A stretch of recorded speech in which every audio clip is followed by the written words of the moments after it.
I'm back. For some reason, I decided after, let's see, November, December, January, February, March, April, May, June, 8-month absence, I decided to come back and start attempting to do videos again, move my location. I'm not in front of the records anymore as I was in my basement. I think the basement was a little bit too depressing. No natural light. Here I have natural light and all that other happy horse shit. Something I've been meaning to kind of get back into for a while now. I don't even remember what the last video was. I just think it was the end of October. And it's weird because, and I'll probably get into all this in a other video. I don't know. I took some time off, and so like the channel was kind of dead. Then all of a sudden I started getting subscribers and comments, and it's all because of the band we're going to talk about today, which is Anthrax. 2021 is their 40th anniversary as a band, and they've been doing these like little documentary videos. They're roughly between like I think 15-20 minutes long, and they're now on, I believe it's episode 20. And you say to yourself, well, why come in at episode 20? And I say, well, why not? I had, again, planned to do it previous, but time and setting up everything, I'm lazy. So I was like, well, you know, what a good way to come back is, so we'll watch the newest one together, and if I have any comments or anything, I guess, I'll cut in. And like I was just about to say before I interrupted myself, by interrupting myself, it's kind of like a reaction video, I guess is the best way to put it. So, what do you say? I think it's just really weird hearing myself with headphones in, because I'm not hearing myself in the headphones. I'm kind of muffled, more so than usual. We're going to get into this. We're going to click the watch along, and look at that fancy stuff. Let me bring this up here. So it is Anthrax 40, episode 20 of volume 8. The thread is real. I don't want to play on TV. I do want to play this. This one's 20 minutes. So 27,000 views. 27,890. If you want to round up, that's 28,000. So let's see what happens. I mean, who knows? This might not even make the light of day. It's weird too, because I can only see the video. I can't see everything else.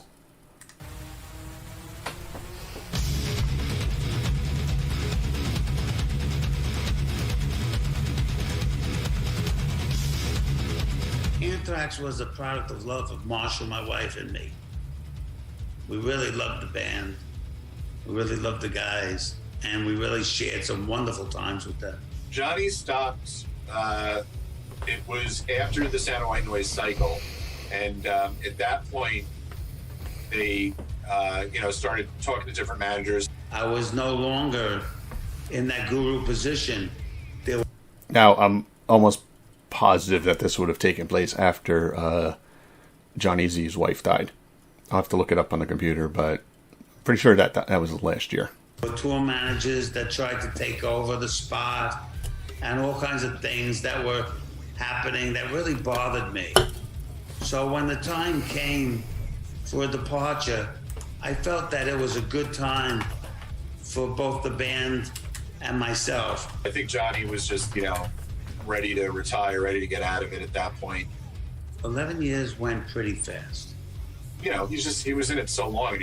What else could he prove? I mean, what Johnny's done with not only Anthrax, but, thrash metal, the whole metal world, it would be so different if there was no Johnny Z. And what else could he prove? I mean, he created this genre, this platform for this genre to be heard. He did it on his dime. It was fantastic, Just going to throw this out there that Megaforce, Johnny Z, my home state of New Jersey, Old Bridge Metal Militia. That's all I could tell you. It was a fantastic 11 years, and no complaints. We basically stayed friends for a long time until I ended up starting Concrete Management and Grim Reaper, and then eventually Pantera White Zombie, and we were always, they toured together. That background's a little trippy. For us. And through the years, every once in a while, they'd ask me if I'd be their manager. And at the times, I always said no. Walter managed Pantera. He pretty much was managing the biggest metal band in the world at the time. We thought, what better place to be than with that guy? Volume 8, The Threat is Real, on the Ignition Records. They asked me to do it, and I said, you know what? Yeah, that would be fun. Let's do it. He's definitely got a lot of doors open to him, you know, in the metal world. So it would be a great place for us to be, too. We had been friends with Walter forever. So that worked out. We had Walter managing us. We were going to, you know, find a new... The one thing that's bothered me about the whole Anthrax docuseries is most of the interviews use two cameras. There's usually like a camera that faces the person being interviewed or doing the talking, and then one off to the side. And the one doing the facing is always like crappier quality than the one off to the side. Can we get them like in conjunction? Either both be crappy or both be good. But that's just a pet peeve. Label and fresh start for Anthrax, you know. 90s are almost over. Here comes the 2000s.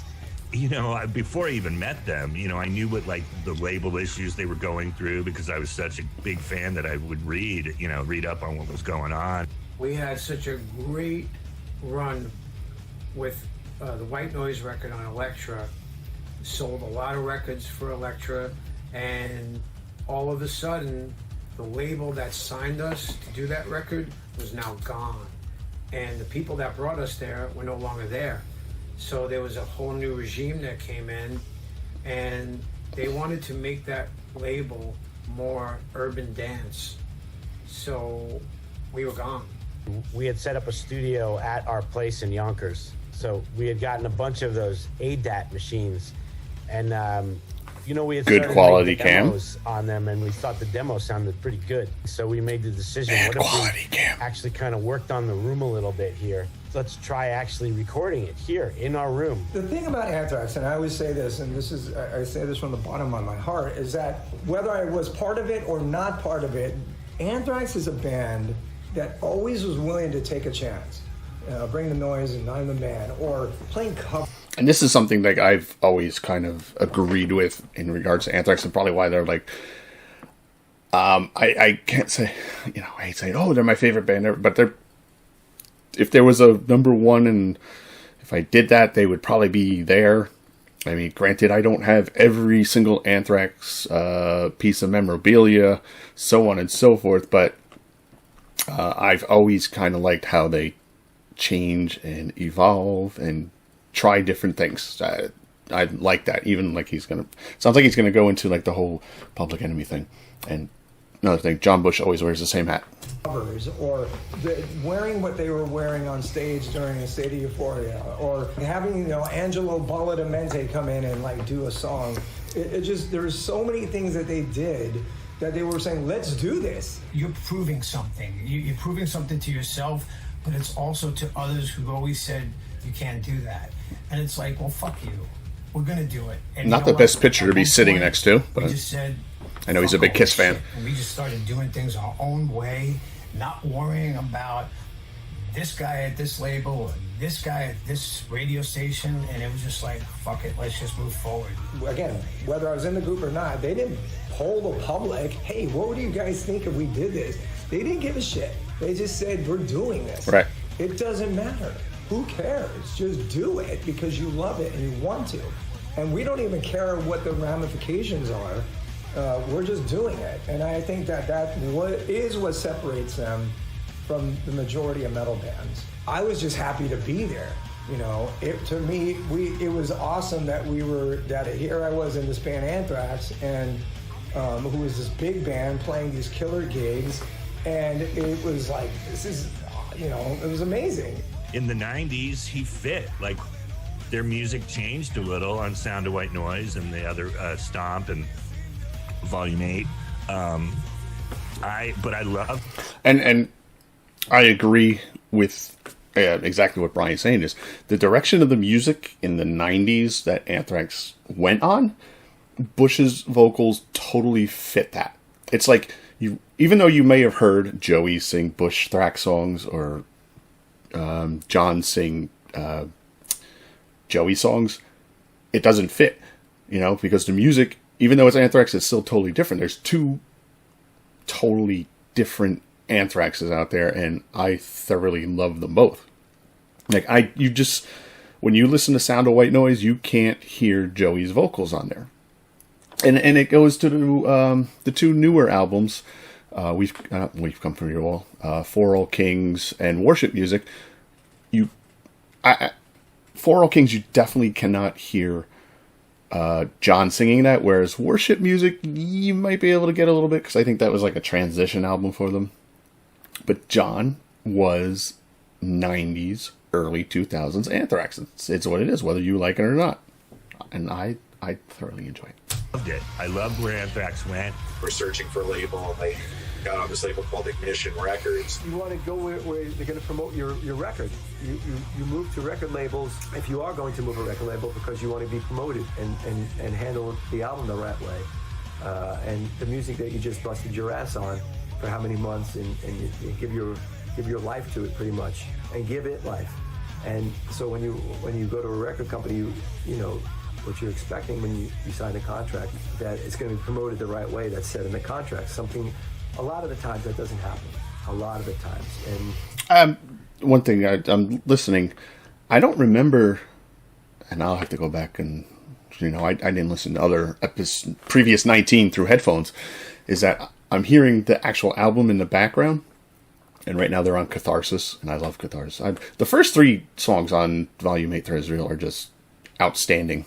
But it's weird hearing the music in the background because I don't remember it in previous videos, so I'll have to go check that out. That's just part of this business, man. The title of Volume 8, it was our 8th album. And it's a play on the Sabbath thing, Volume 4. They did Volume 4 for their 4th record. We'll do Volume 8 for our 8th record. Like, we thought we were very clever. Volume 8, it barely came out, and it was such a shame because the music was so good. It was a very independent label, and nothing really much got done. So it was a slow period for them. Volume 8, a lot of it was, the vocals were recorded at the studio in Yonkers. Actually, we set up a studio at the rehearsal place in Yonkers. Let's try actually recording it here in our room, where we just, things feel great for us in this room. There's a lot of energy in this room, and why not try it? It was our studio in Yonkers, and, I had a love-hate relationship with it. Recording John Bush in the studio was a highlight for me. He always came prepared and he always delivered. Paul was already heavily ensconced in the Anthrax world, had been for years. Yeah, he knew how to work all that stuff. None of us did. He knew how to record. Tracking guitars was really cool. I think Charlie used every guitar he owned on that record. I'm talking like 2 dozen.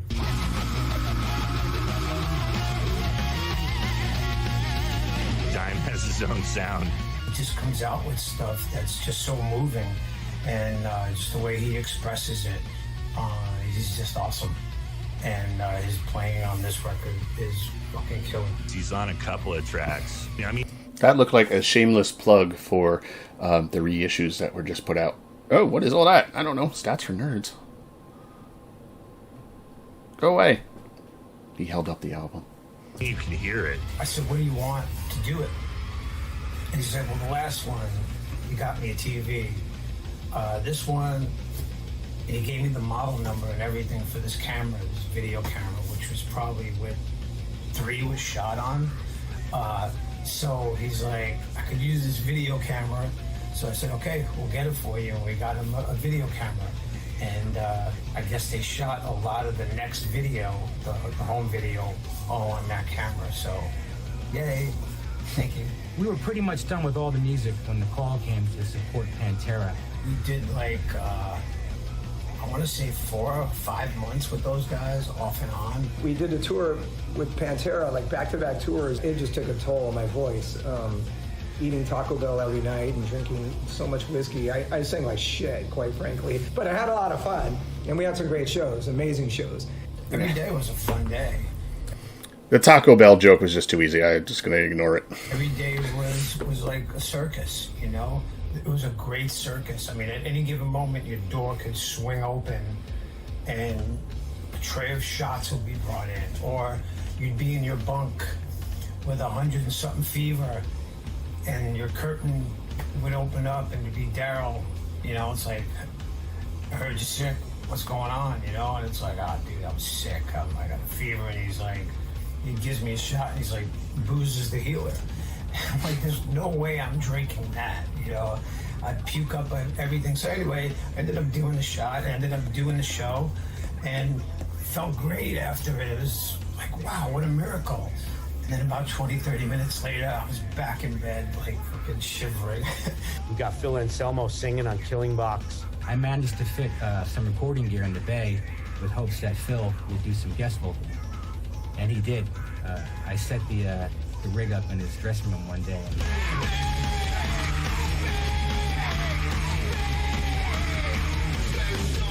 Pretty impressive. What you're hearing on the record is pretty much one take. Anthrax music. Very fun to play in this song.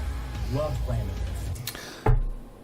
Paul Crook probably has the most professional looking videos of everybody on this, whereas Dan Spitz, the least professional. That's my 2 cents. Still do, actually. I like Paul Crook. He was a great guy live and on record. Just because you've recorded the band's record, it doesn't mean you're going to share their stage. You know, so I was really excited when I got that phone call. It was awesome. You know, we had a lot of fun on the road. We had some great tours. We did all these tours, you know, Japan and Europe many times, and we went to Australia, and so, you know, and all over the States. And we had amazing tours, and I had great shows, and we had so many fun times. It was always easy because it was in Anthrax, and Anthrax was just a much bigger band than Armored Saint, even at its lowest level. The problem was... I gotta pause here because it's weird for me because as much as I love John Bush and Anthrax, I am not an Armored Saint fan. I'm not saying they were bad. I just don't, I can't get into their music. The new album was good, but I don't know. Just something about Armored Saint that I can't get into. It happens, but Bush Thrax, double thumbs up. Can you see my thumbs up? I can't see me, so I have to just kind of do this. Danny's style is so different from me. He's very diatonic, a lot of notes, very fast and linear. I'm more pentatonic and more bend and shape. I have no idea what any of that means. Yeah, I find Danny's solos to be very difficult to play. Paul had been around and kind of in our camp for so long at that point, you know, because he was a guitar tech years before that, and we had known Paul for so long, and we were all such good friends. Just it was like osmosis, you know. It just made sense. He just kind of fit right into that role. I loved sharing the stage with him. I learned so much. Yeah. Frankie Bello, he's like Paul Stanley. Paul Crook, I just wanted to look him up, see what he was doing. He is the current lead guitarist for Meatloaf. Now, Meatloaf's connection to Anthrax is Pearl, who is the Meatloaf guy's daughter. I can't think of the Meatloaf guy's name. I could see him. I could see him singing Dashboard Light, but I can't think of his name. Now I got to look it up because it's going to bother me. Somebody out there is yelling. His real name is Marvin Lee Aday. Oh, he is known as Meatloaf. Oh, what the fuck do I know? You know, he never stops moving, and he's just leaves it all on the stage. Well, they all do. I am so fucking honored and humbled and still overjoyed with the thought of being associated with them. I really love those guys. But then I came back and I was like, my voice is trashed. And then we're like, we got to get to work and continue recording. And I remember like I was just struggling. And I had to go see a doctor, this guy, Dr. Kessler, who's in New York. He works with Madonna and Broadway actors, you name it. He's dealt with everybody. And he's like, dude, you've got like 2 infections in your throat. Not just 1, 2. He said you got to rest for like 8 days. You can't sing, you can't even talk. Then my voice came back and it was like powerful. And then Paul's like, oh, you're back. And then we did the majority of vocals after that. And it sounded great. Things seemed to be going well. The video for Inside Out that we did was, I think, the best video we've ever made. It's like a Twilight Zone takeoff, if I remember correctly. No, it's okay. I'll be fine. And it doesn't matter where I sit, does it? It's not about the seat. It's about the airplane. The video for Inside Out was one of the most fun video shoots I'd ever been on. I've been on a few dozen. They made a spoof of the old William Shatner Twilight Zone. Marco Siega directed that. He had done Fueled and Nothing with us from the Stomp record, and we loved working with him. And man, he just pulled that video off. You know, we got to be in a fake airplane, like where they shoot TV shows. And so they have the interior fuselage of an airplane, but instead of the gremlin out on the wing in the rainstorm, it was the band. And Bush and everybody else would come up to the window and stare in, and it was a lot of fun, and it was a great video. Somebody said to me early in my career, you know, you make a music video for a band, those images will be forever tied to that track. A band can put their heart and soul into something, and then your shitty music video can be married to it for the rest of eternity. And that felt like a big responsibility. The one thing that you can control as an artist is the quality of what you do. You don't know what's going to happen as far as success goes financially, and you just don't know. It's a giant roll of the dice. I worked with another guy, Tim Gaber, who did Volume 8. And Tim's concept was very Mars Attacks, kind of old school type of art, horror movie, sci-fi. And I was like, awesome, I love it. Let's do it.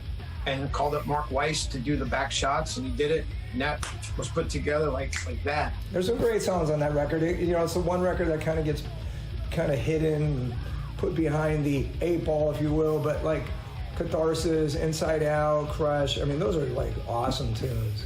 Crush and Inside Out, I think, are two of the best songs we've ever written. Another one, underrated. I think there's some great songs in that. Another great Journey. I just felt like it was under the radar, man. I look back at the... If you've watched the videos all along, you realize Frank Bello is very diplomatic. Never seems to have a bad thing to say about any of the albums. Loves them all. The time of Volume 8, and I have a lot of good memories from it. Recording the record, touring the record.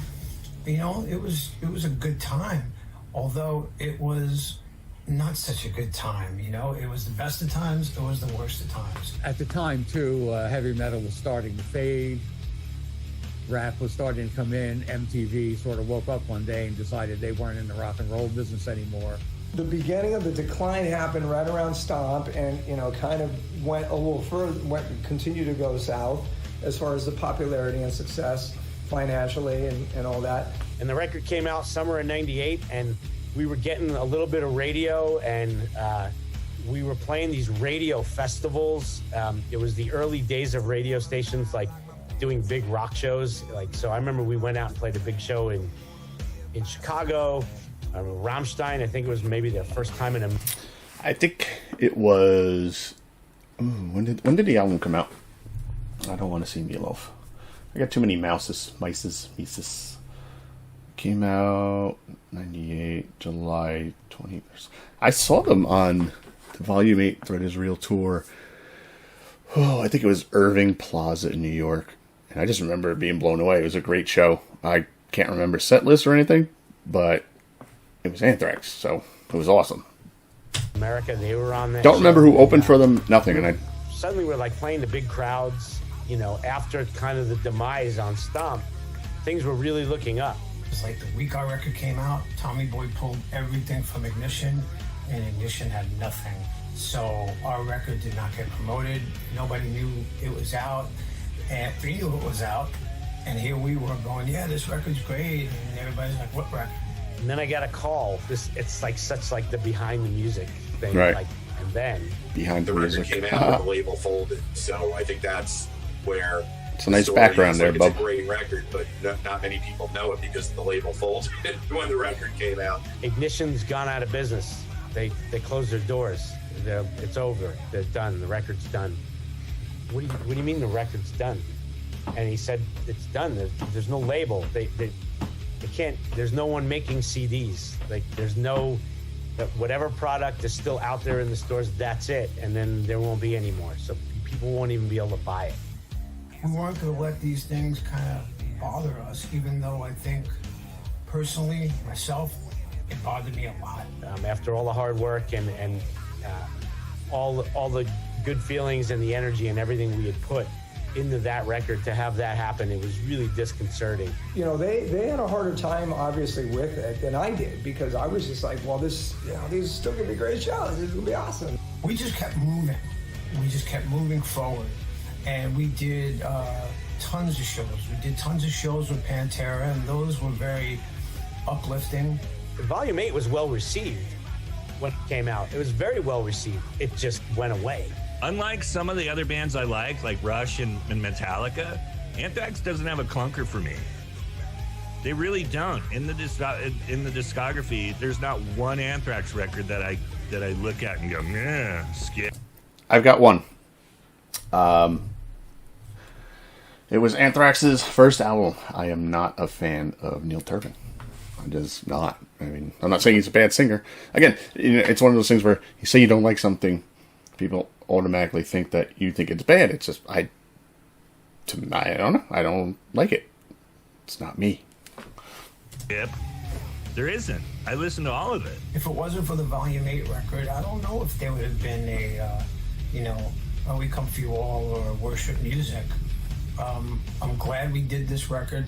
There's some songs in this record that I'm really, really proud of, especially Inside Out, especially Catharsis, especially a song called Stealing From a Thief. So there was great moments on it.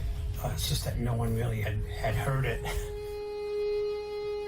There's a hidden track on that record, Volume 8, from my brother Anthony. A side track that I wrote for my brother when my brother passed, so that means a lot to me.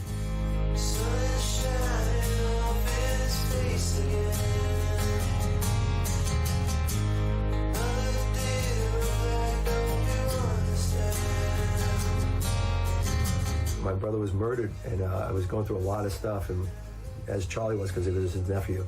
So I wrote this song, and the guys were kind enough to let me put it on as a hidden track. A little Easter egg right there. But it was a tough time. You know, we all knew Anthony. The song is Pieces. You should know that because I think it just said the caption, right? I can learn to pay attention. Since he was a little kid. I think it was really important for that to be on a record and to put that out there, and for Frankie to be able to kind of spill his guts in that way. My words won't give it the weight, really, that it deserves.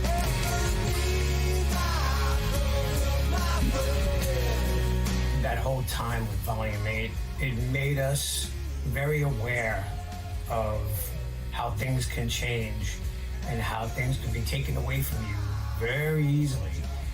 And I think it brought us back to where we were in 1983, 1984, you know, that hunger. We started to turn it around.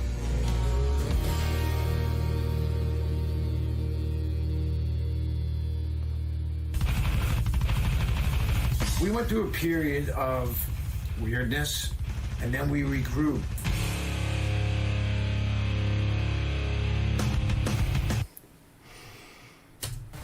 Ah! No, we don't want to start it over again.